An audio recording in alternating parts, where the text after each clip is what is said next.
this is Yancy. 안녕하세요, 연시입니다. 여드름에 도움이 됐던 제품들, 저렴하고 쉬운 방법부터 난이도 있지만 효과가 확실한 것들까지 오랜 기간 동안 여드름으로 고통을 받았던 실제 경험을 가득 담아서 준비해봤으니까요. 바로 보러 가시죠. 고고! 첫 번째는 다이소 꿀템을 이용해 보는 건데요. 바이오 ODTD 스팟 카밍 젤. 이거는 바이오 ODTD가 나왔을 때부터 꾸준히 사용했던 제품이에요. 여러 가지 아하, 바하 같은 각질 제거 성분 중에서도 가장 인기인 LHA 성분이 들어있거든요. 그거랑 함께 레티놀이 들어있어서 저녁에 바르는 제품이에요. 이렇게 짰을 때 노란색 젤 타입으로 나오거든요. 묽어서 흐르는 제품도 아니다 보니까 콕콕 찍어서 여기저기 여드름에 발라주기가 좋아요. 엄청 성난 여드름이 날 때가 있잖아요. 정말 빨간데 피지가 튀어나오지도 않아서 아프고 간지럽고 따갑지만 짜기도 어려운 그런 여드름에 발라주면 완전 효과 직방이거든요. 다음날 감쪽같이 없어진다라고 말씀드릴 수는 없겠지만 자고 일어났을 때 조금은 가라앉아 있는 화가 좀 가신 상태의 여드름을 만나보실 수가 있어요. 두 번째 다이소 제품은 케어존 플러스 피케어 모공 스파 트리트먼트예요. 하얗고 뽀얀 제형인데 되게 상쾌한 향? 약간 티트리나 민트? 그런 느낌의 냄새가 나더라고요. 저처럼 민감성 피부 가지신 분들은 여드름 전용 제품 썼다가 괜히 자극이 가서 더 뒤집어지는 경험 하신 적이 있을 거예요. 이 제품은 저도 정말 순하게 써서 믿고 추천드릴 수 있을 것 같습니다. 다음으로 넘어가서 난이도 중 약국템들에 대해서 얘기해 볼 건데요. 약국템 중에서 유일하게 효과를 봤던 건 바로 에크논 연고예요. 엄청 많이 써가지고 이게 몇 통째인지 계산도 안 돼요. 동네 약국에서 10,000원대 중후반 정도에 구매를 하실 수가 있고요. 아무래도 약국에서 파는 제품이다 보니까 여드름을 잠재워주는 데는 앞에 소개해드린 화장품들보다는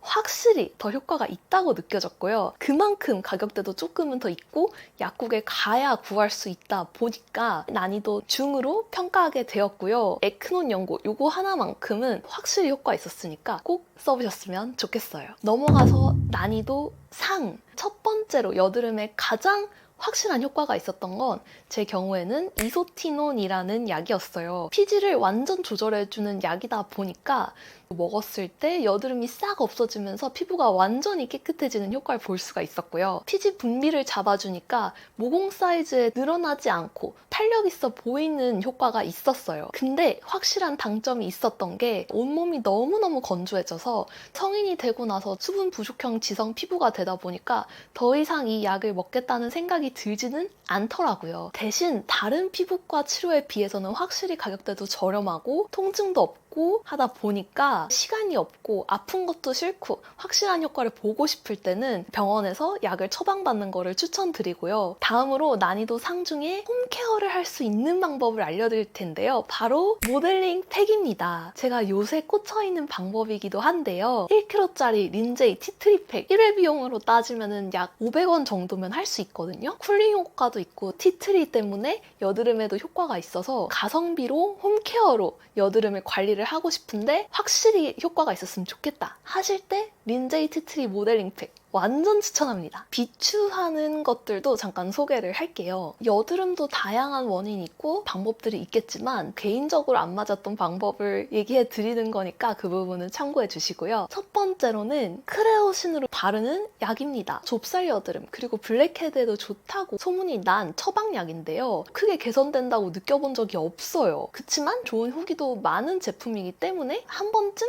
도전해보셔도 비싸지 않은 비용으로 아프지 않게 여드름 치료해보실 수 있습니다. 두 번째로 별로 효과가 없었던 건 먹는 항생제 약이었는데요. 항생제가 여드름 균에 작용을 하는 거라고 해요. 크게 도움이 되는 건 못 느꼈고 차라리 염증 주사 맞고 압출 받는 게 낫겠다라는 생각이 들었습니다. 세 번째로는 여러 가지 시술입니다. 비추천 드리는 이유는 효과가 없기 때문이 아니고요. 우선 비용이 많이 들어요.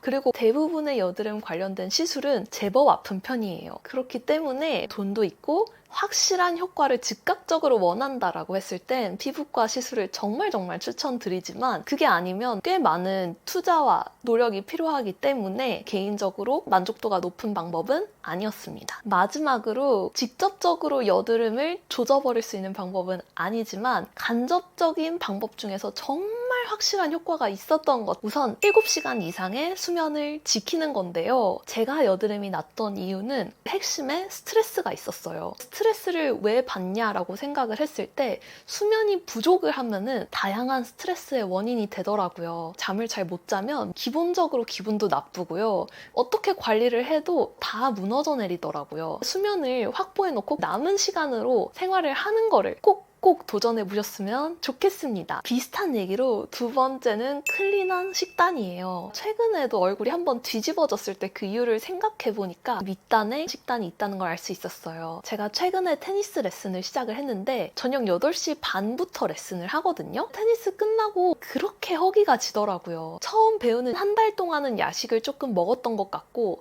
아니나 다를까 즉각적으로 여드름들이 팍팍팍 올라오더라고요. 다이어트를 할 때는 가공 음식을 적게 먹다 보니까 덤으로 피부도 좋아지는 경험을 여러 번 했었거든요. 다이어트를 해라라는 게 절대 아니고 야채랑 닭가슴살만 먹으라는 얘기도 아니에요. 지속할 수 있는 가공되지 않은 식품들을 찾아보셨으면 좋겠습니다. 훨씬 피부가 좋아지더라.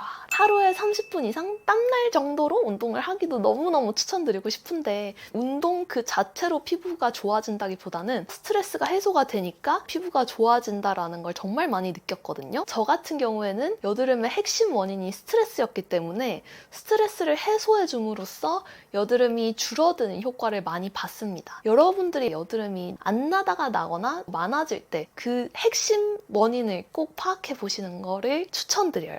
네 번째는 베개 커버를 관리해 주는 겁니다.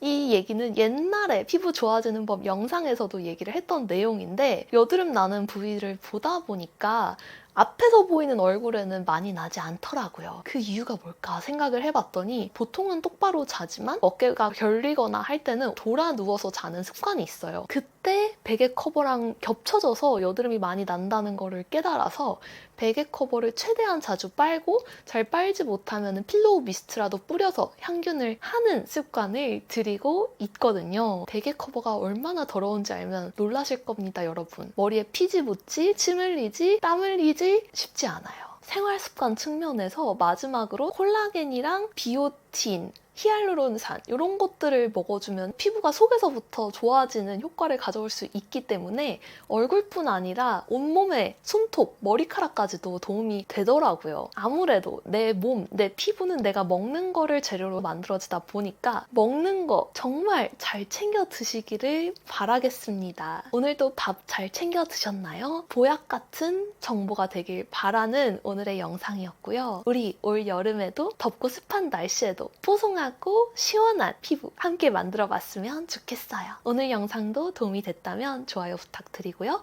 혹시라도 보고 싶은 영상이 있다면 댓글도 남겨주세요. 오늘도 함께해서 감사했습니다. 금방 또 만나요. 안녕!